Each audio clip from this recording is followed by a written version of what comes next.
ఏపీలో కూటమి పార్టీలను జనసేన గాజు గ్లాసు గుర్తు టెన్షన్ పెడుతోంది. గాజు గ్లాసు ఫ్రీ సింబల్ గా ఉండడంతో జనసేన పోటీ చేయని చోట స్వతంత్రులకు గాజు గ్లాసు కేటాయిస్తున్నారు అధికారులు. మచిలీపట్నం, జగ్గైపేట, జగ్గంపేట స్వతంత్రులకు గాజు గ్లాసును కేటాయించారు. ఇటు బెజవాడ పార్లమెంటు స్థానంలోనూ పలువురు ఇండిపెండెంట్లకు గాజు గ్లాసు గుర్తొచ్చింది.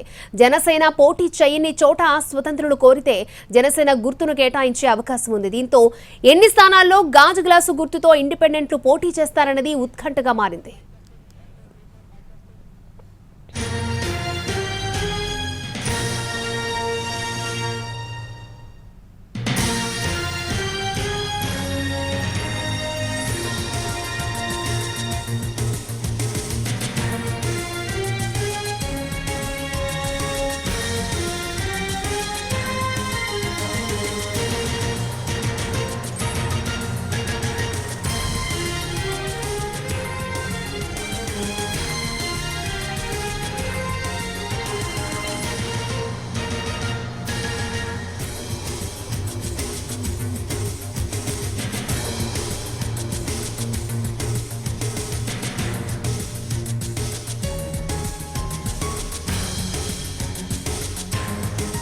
ఏపీలో కూటమి పార్టీలను జనసేన గాజు గ్లాసు గుర్తు టెన్షన్ పెడుతోంది. గాజు గ్లాసు ఫ్రీ సింబల్ గా ఉండడంతో జనసేన పోటీ చేయని చోట స్వతంత్రులకు గాజు గ్లాసును కేటాయిస్తున్నారు అధికారులు. ఇక మచిలీపట్నం, జగ్గైపేట, జగ్గంపేట స్వతంత్రులకు గాజు గ్లాసును కేటాయించారు. ఇటు బెజవాడ పార్లమెంటు స్థానంలోనూ పలువురు ఇండిపెండెంట్లకు గాజు గ్లాసు గుర్తు కేటాయించారు. ఇక జనసేన పోటీ చేయని చోట స్వతంత్రులు కోరితే జనసేన గుర్తును కేటాయించే అవకాశం ఉంది.